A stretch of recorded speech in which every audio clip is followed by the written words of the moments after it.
Richard Spruce, way back in 52, 53, 54, he was wandering the Orinoco Plains, and he came across this man from a tribe called the Guahibo, who had a pouch of this Yopo snuff, but he also had a piece of carpi vine hanging around his neck, which he used to chew.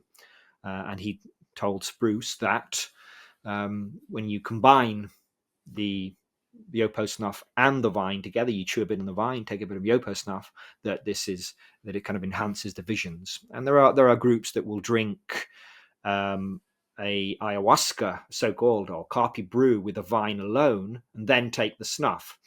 So that rather than having the DMT and the harmala alkaloids within the drink, they have just the harmala alkaloids in the drink, which they drink first, and then they take the snuff, and this, as they understand it, and they experience it, this enhances the vision. So this pharmacological synergy is not isolated, and doesn't seem to even be isolated to the same to ayahuasca, but also is used to enhance epena, possibly, and certainly Yopo as well. So these are sophisticated, I describe them in the book. These aren't just plant-based drug preparations. These are true pharmacological technologies that were developed without an underlying, an understanding of the underlying pharmacology, for sure, but that were, highly sophisticated technologies, pharmacological technologies that were developed perhaps over hundreds of years for the sole purpose of allowing these people to communicate and interact with and form